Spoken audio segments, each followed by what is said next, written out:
जो लोग मुक्ति की चाह रखते हैं उनके लिए ये आयाम, जिसे हम महाकाल कहते हैं, सबसे ज्यादा महत्वपूर्ण हो जाता है। महाकाल मंदिर ये आपको अस्तित्व की जड़ों से हिला देगा।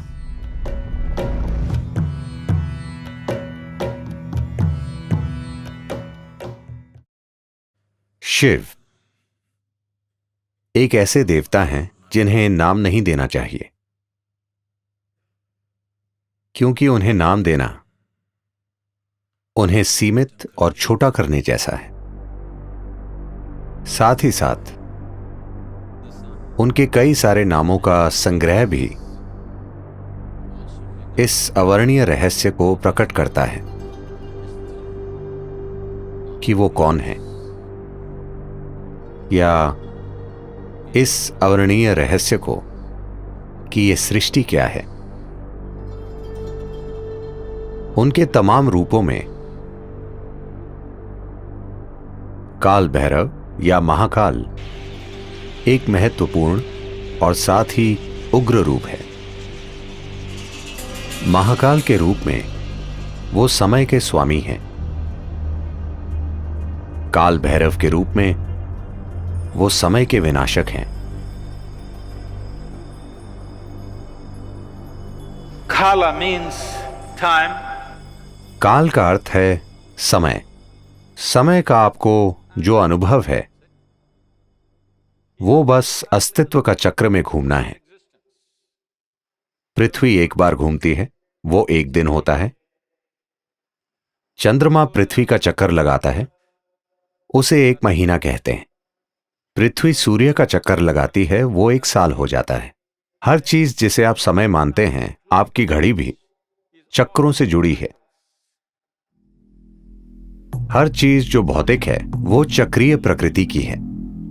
अणु से लेकर ब्रह्मांड तक हर चीज जो भौतिक है वो स्वाभाविक रूप से चक्रीय प्रकृति की है, और अपने भौतिक अस्तित्व के कारण और आप जो हैं उसकी भौतिक प्रकृति के साथ आपके जुड़ाव के कारण आपको समय का बोध है।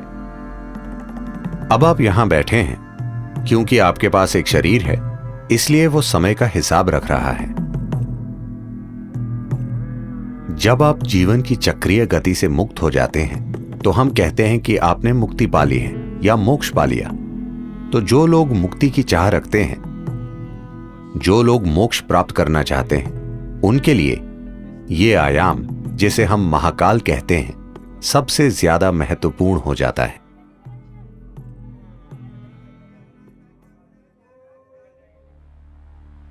एक बार ऐसा हुआ, महान संत Shukracharya, Who was the guru for all the demons?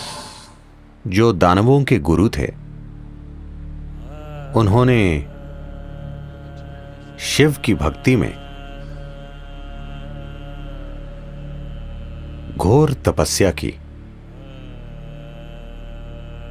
और शिव को प्रकट होना पड़ा। जब वे प्रकट हुए तो शुक्राचार्य ने अमर होने का वरदान मांगा। फिर शिव बोले, यह संभव नहीं है, जो भी जन्म लेता है उसे मरना पड़ता है, कुछ और मांगो।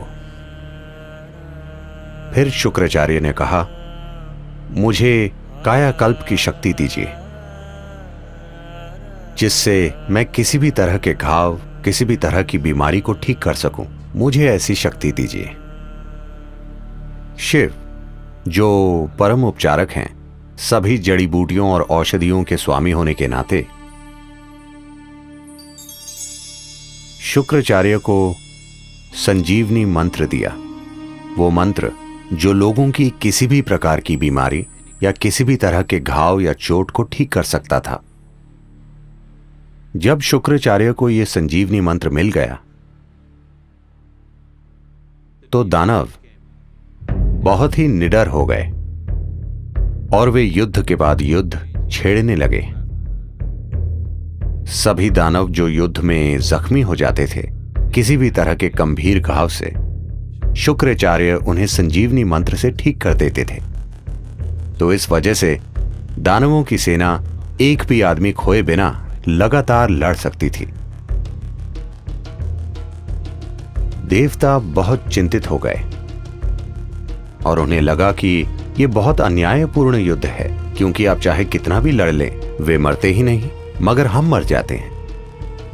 तो वे ब्रह्म के पास गए। ब्रह्म ने हस्तक्षेप किया और शिव से कहा, आपने शुक्राचार्य को इस तरह की शक्ति दी है, आपको उन्हें मारना होगा, नहीं तो दुनिया में पूरी तरह असंतुलन आ जाएगा। in the world. दानव देवताओं के खिलाफ अनुचित फायदे में हैं। फिर शिव बोले, उन्हें मारने की कोई जरूरत नहीं है, मैं उन्हें काबू में कर लूंगा। तो जब देवों और दानवों का युद्ध चल रहा था, शुक्राचार्य मंत्र पढ़ रहे थे और सभी दानवों की चोटों और घावों को ठीक कर रहे थे। तभी सीमा के पार से एक खतरनाक जीव, एक राक्षसी जिसका नाम कृतिका था, एक भयानक रूप में प्रकट हुई। वो शिव की एक गण थी। उसने आकर शुक्राचार्य को अपनी कोख में खींच लिया और वे वहां एक भ्रूण की तरह रहे और वे काबू में आ गए। फिर देवताओं और दानवों के बीच संतुलन कायम हो गया। अधिक उचित और न्यायपूर्ण युद्ध लड़े गए। फिर ब्रह्म बहुत हैरान हुए और उन्होंने सोचा, सिर्फ महाकाल ही ऐसा कर सकते हैं। इंसान को मारे बिना वो पूरी तरह उसके जीवन को काबू में कर सकते हैं। शुक्राचार्य कृतिका की कोख में ही रहे और संजीवनी मंत्र बेकार हो गया। या दूसरे शब्दों में, महाकाल ने शुक्राचार्य के लिए समय को रोक दिया, जिससे वो आगे नहीं बढ़ सके।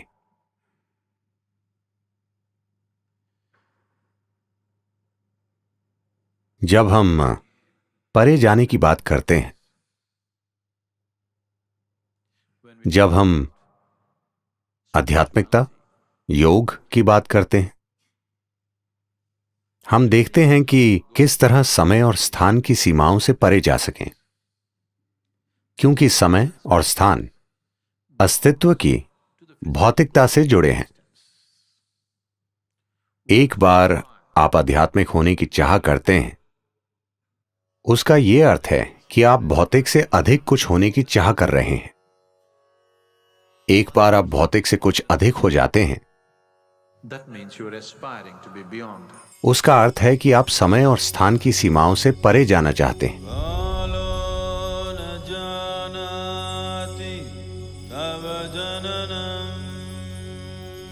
महाकाल मंदिर में जिस लिंग की प्राण प्रतिष्ठा की गई है, उसकी प्रकृति बेहद असाधारण है। यह आपको अस्तित्व की जड़ों से हिला देगा। यह प्राण प्रतिष्ठा वाकई अद्भुत है। इसका एकमात्र मकसद है कि ये किसी तरह आपको विलीन कर दे। इस मंदिर में पूरी तैयारी के साथ जाना चाहिए, क्योंकि यह बहुत शक्तिशाली है और कमजोर दिल वालों के लिए नहीं है। यह आपको अंदर से हिला देता है। हर दिन महाकाल को जो भेंट अर्पित की जाती है, वो शमशान से लाई गई ताजा राख है, क्योंकि उन्हें यही पसंद है और वो जैसे हैं उन्हें वैसा बनाए रखती है। दुर्भाग्य से मैंने सुना है कि We be getting so bloody civilized. हम इतने सभ्य होते जा रहे हैं, अब शायद कुछ आंदोलनकारियों के विरोध के कारण वो शमशान की राख का इस्तेमाल नहीं कर रहे हैं। दुर्भाग्य से वो गाय या बैल के गोबर का इस्तेमाल कर रहे हैं। ये सिर्फ संस्कृति से जुड़ी चीज नहीं है, इसके पीछे एक विज्ञान है। अगर हम शमशान से राख लाएं और कोई दूसरी राख लाएं, मैं आपको दिखा सकता हूं कि दोनों में क्या फर्क है। अनुभव के स्तर पर दोनों में बहुत बड़ा अंतर है और यह बहुत महत्वपूर्ण है कि इस प्रक्रिया को जारी रखा जाए। क्योंकि महाकाल का स्वभाव यही है। इस महाकाल रूप की मौजूदगी ही ऐसी है कि आपके वहां जाने पर सब कुछ विलीन हो जाता है, सब कुछ जलकर राख हो जाता है। इसका अर्थ है कि आप भौतिक से मुक्त हो जाते हैं। यह आपको परम मुक्ति की ओर ले जाता है। अगर आप इसे कोमलता से करना चाहते हैं तो हमारे पास यहां सब कुछ है। अगर आप उसे जबरदस्त तरीके से करना चाहते हैं, अगर आप वाकई जोर का धक्का चाहते हैं और आप कमजोर दिल वाले नहीं हैं, तो महाकाल मंदिर एक अद्भुत प्रक्रिया है।